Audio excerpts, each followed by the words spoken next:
Gunavathybhai. Gunavathybhai is a queen of Rajapuram. She is married to a king named Madhava Singh and has two children. The children are looked after by a few of the helpers. They are called nannies.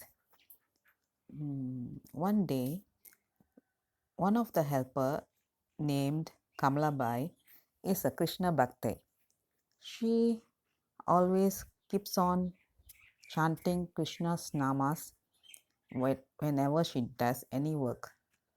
And one day, Gunavathybhai found her chanting names and she was asking to Kamalabai, "What are you whispering?" Kamalabai did not reply and kept quiet. Gunavathi asked again, "Are you talking to yourself?" Then Kamalabai informed, "I am chanting Krishna's name." Gunavathi asked, "Why do you chant Krishna's name now? You should chant only at the time of puja. Isn't that correct?" Kamalabai informed, "No, my queen, I give you an example. We breathe daily, right? We breathe every time, even in the morning, evening, and when we are asleep. If we don't breathe, what happens? How will the body work? If the body does not have hair, then what happens? How do you call me? Do you call me Kamalabai? No, you call me a dead body. So I am giving thanks to my Lord who is giving me the energy and the air to breathe for me daily. And isn't this correct? We have to keep on giving our thanks to our Lord who has given us our life for daily. This happens to open the Queen's Gunavathi's eyes. She gets to understand fully what the nanny was trying to tell. So she says, "You have opened my eyes." And she gives her one of her necklace. But the nanny gets scared. She said, "No, I can't receive this because if I go out, the guards will check me and say that I've robbed you of the necklace." The queen starts laughing. She says, "Don't you believe in Krishna?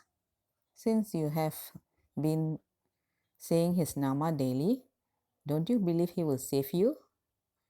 So she gives her the necklace and tells her, "You no need to work anymore." "What?" the nanny asks. "Why? Why do you ask me to leave? I have to take care of my family. This is my only hope." Again, the queen laughs. She tells her, "You are my guru. You have taught me how to pray to God.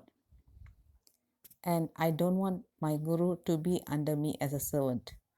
So I am sending you away. Who's there? Bring me 1,000 pieces of gold coins." And so the gold coins appear. And she gives it to the nanny, Kamalabai, and tells her, "You will receive this every month. So you don't need to worry. You just take care of your family. And thank you for helping me to get my eyes open to know about God." Then she starts, her life changes. Gunavathybhai changes her life fully.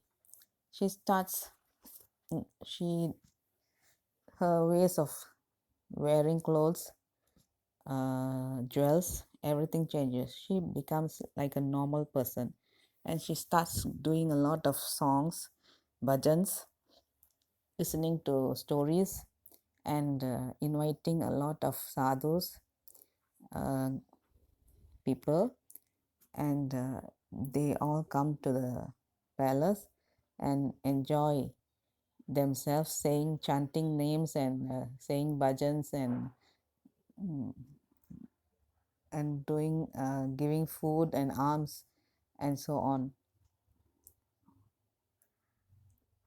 And Gunavati started to meditate, and she keeps on saying Hari Nama daily without stopping.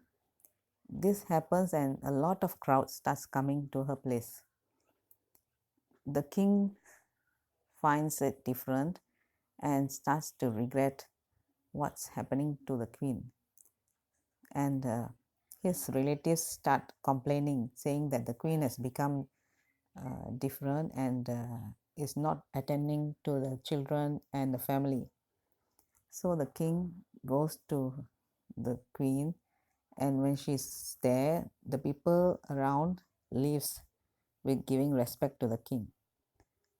Then the king talks to the queen. He asks, why are you like this? Why can't you wear your jewels and your saris, the nice ones? She says, I've come used to wearing these types of things, and I'm not interested in jewels and saris anymore. This, he says, makes the king angry. He says, look here, Gunavati, I don't want you to be sad. That's why I did not interfere with your doings. But this is going too much. So please stop all this and just take care of our children and our family. Gunavati says, I'm praying to Krishna. Krishna will take care of our family and our children. So he states, what? Krishna will take care of our children and the people?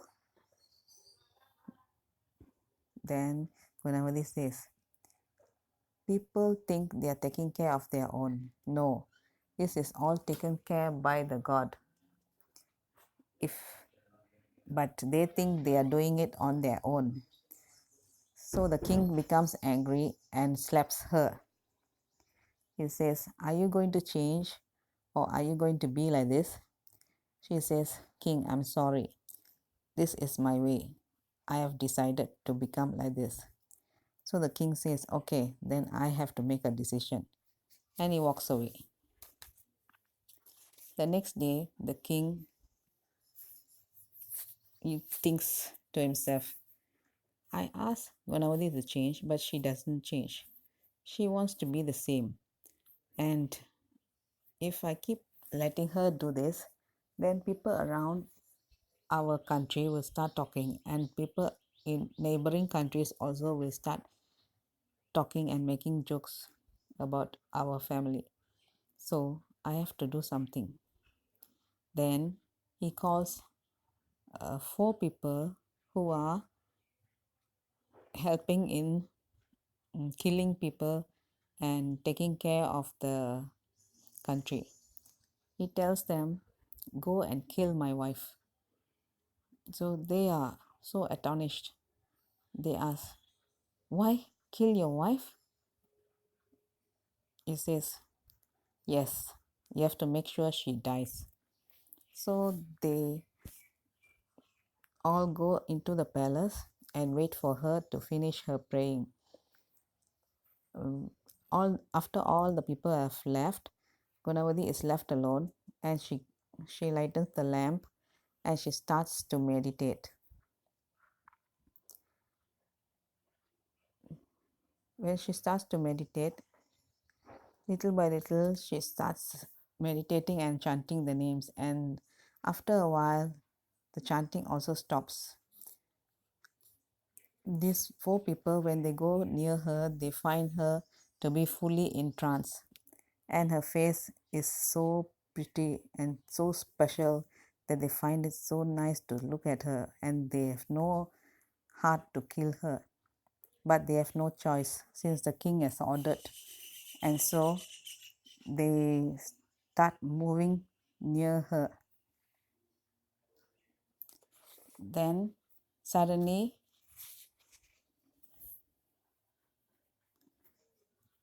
a roar, a big roar is heard, and suddenly a tiger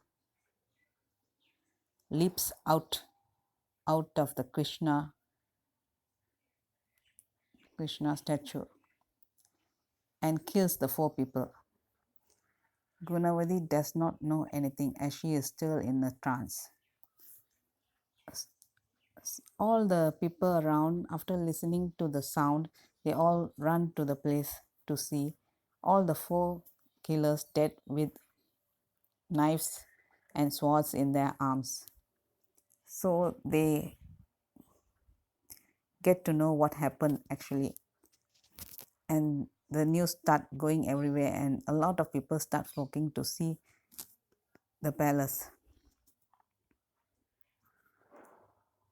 The king, he has gone to hunting, and he has gone at a place where there's a forest, and when he hears the news, he thinks, my wife is precious. I am the one who have done mistake. I must say sorry to her. And on his way, he has to cross the river. And when he's crossing the river, there's a huge stroke, and wind is very strong, and they can't come back. So he decides to pray to his wife, Gunavathi. He says, please forgive me. I've done wrong.